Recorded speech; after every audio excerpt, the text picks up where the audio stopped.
সীমান্তরেখা লেখিকা ঝিলিক মল্লিক পর্ব ৪। আকসার বাসায় আজ কলি এসেছে। হঠাৎ কলিকে নিজ বাড়িতে বলা নেই কওয়া নেই উপস্থিত হতে দেখে আকসা অবাক হলো বেশ। ওকে সোফায় টেনে বসিয়ে জিজ্ঞাসা করলো, তুই হঠাৎ কেন? আসতে পারি না? অবশ্যই আসতে পারিস, কিন্তু না বলে কয়ে তো কখনো আসিস না। তাছাড়া তোকে তো দূরবীক্ষণ দিয়েও সহজে খুঁজে পাওয়া যায় না, তাই এমন আচানক দেখে অবাক হলাম। কলি বলল, আসলে আমাকে আন্টি ডেকেছে। আন্টি ডেকেছে মানে? আম্মু কেন তোকে ডাকবে? আন্টি কল দিয়েছিল আমাকে, বলল কি একটা জরুরি কাজ আছে, আমাকে আসতে হবে, তাই সকাল সকাল চলে এলাম। কারণটা কি? আকশা পুরো কথা শেষ করার আগে আয়েশা বেগম ড্রয়িং রুমে এসে কলিকে দেখে বললেন, ও তুই চলে এসেছিস মা, বস, আমি চা নাস্তা নিয়ে আসি। আয়েশা বেগম রান্নাঘরে চলে গেলেন।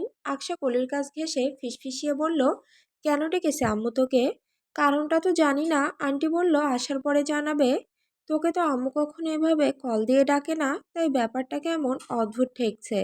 আকশা চিন্তায় পড়ল, কি এমন কাজ যার জন্য এমন জরুরি তলব।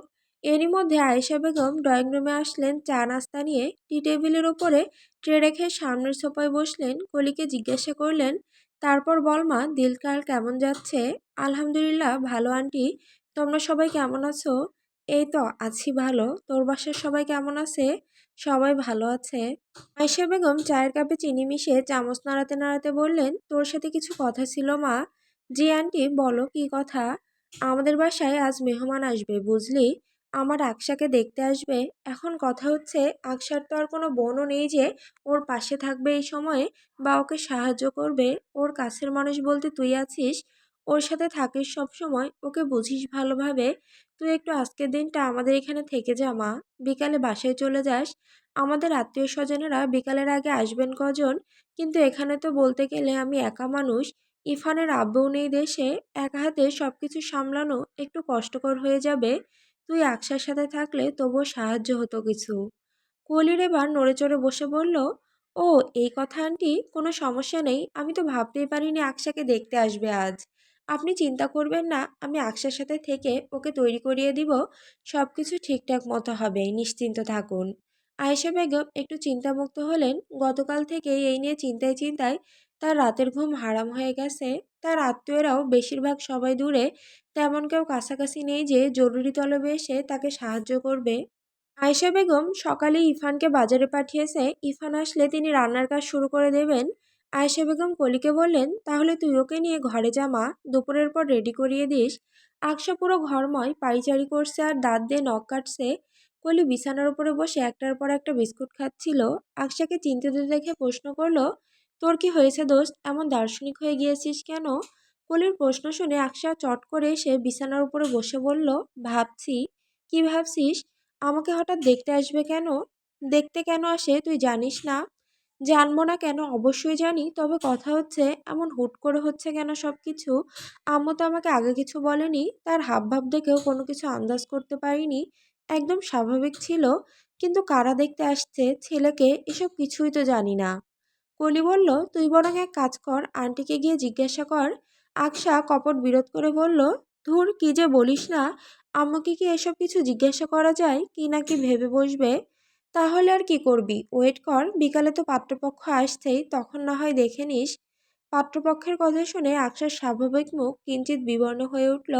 ও বিড়বিড় করে কি যেন বলল, কিন্তু সেসব কথা কলির কান অবধি পৌঁছালো না। দুপুরের খাবার খেয়ে আধ ঘন্টা খানেকের মতো বিশ্রাম নিয়ে কলি তাড়াহুড়ো করে আকশাকে তৈরি করতে শুরু করেছে। এমনিতে আকশা নিজেই খুব ভালো শাড়ি পরতে পারে, তবে আজ কলি ওকে শাড়ি পরতে সাহায্য করলো। তাড়াহুড়ো করা হচ্ছে খুব, মেহমান নাকি আর আধ ঘন্টার মধ্যেই চলে আসবে। আকশা দাঁড়িয়েছিল, কলি ওর শাড়ির কুচি ঠিক করে দিচ্ছিল বসে। তখনই ইফান বাইরে থেকে দরজায় নক করলো। ভাইকে দেখে আকশা ভেতরে আসতে বলল। ইফান ভেতরে প্রবেশ করতেই দেখলো ওর হাতে একটা বেলি ফুলের খোপার গাছরা। সাধারণত ইফান প্রায়ই তার ছোট বোনকে ফুল কিনে দেয়।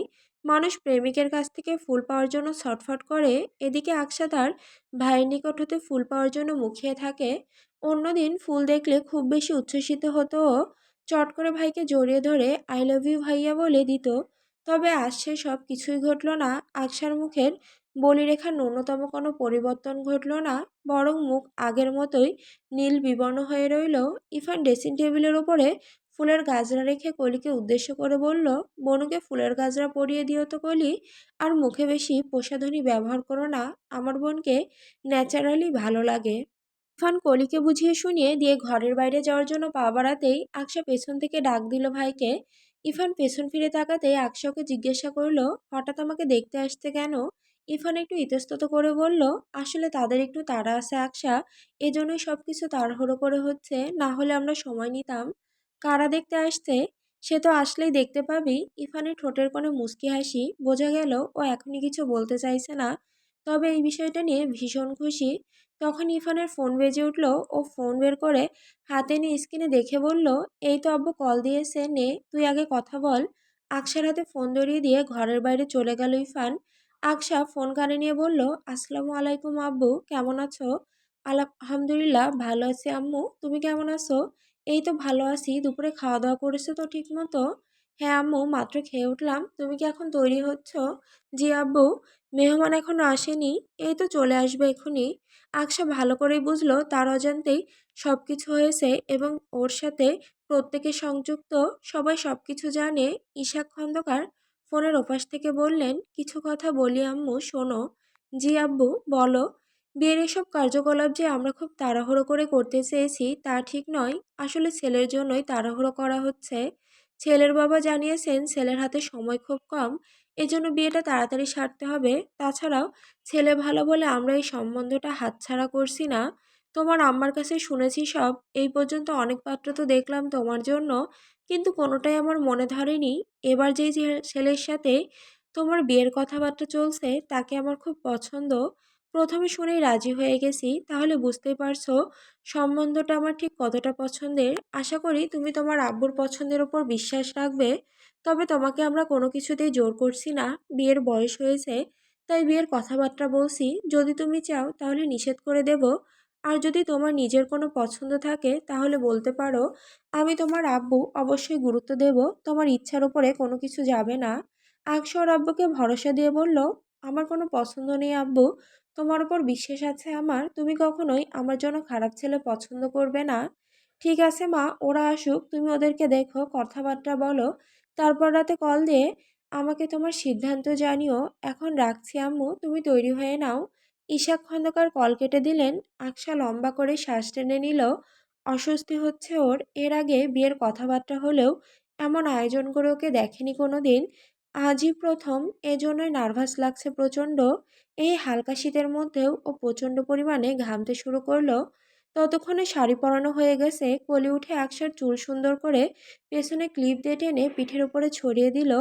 আকশা ঠোঁটে লিপস্টিক দিতে চায়নি, তবুও কলি জোর করে হালকা শেডের একটা লিপস্টিক দিয়ে তার উপর লিপ গ্লস দিয়ে দিল। তখনই দরজার বাইরে থেকে আকশার খালা রেশমি খাতুন ডাক দিলেন, ও আকশা, চলে আয় মা, ওরা চলে এসেছে। বাইরে মোটামুটি লোক সমাগম বোঝা গেল। ইতিমধ্যেই আকশার চাচা চাচি, ফুফু আর মামা খালারা চলে এসেছেন। কলি আকশাকে নিয়ে বাইরে গেল। কয়েক কদম এগিয়ে ডাইনিংয়ের পাশ কাটিয়ে ড্রয়িং রুমে প্রবেশ করলো ওরা। আকশা এতক্ষণ মুখ নুইয়ে রেখেছিল, ধীরে ধীরে ও অস্বস্তি জড়িত মুখটা তুলে সামনের সোফার দিকে তাকাতেই চমকে উঠল। মেজবার পরিবারের সকলে বসে আছে সবাই। মেজবা তার বাবার পাশে বসা, ওর দৃষ্টি হাতে থাকা ফোনের দিকে, কোনো দিকে তাকাচ্ছে না, মুখের প্রতিক্রিয়া কিছুই বোঝা যাচ্ছে না, একদম স্বাভাবিক। তবে আকশা শকড হয়েছে এখানে মেজবাকে দেখে, একদমই আশা করেনি লোকটাকে। ও বিড়বিড় করে বলল, মেজবা ইফতেখার এখানে?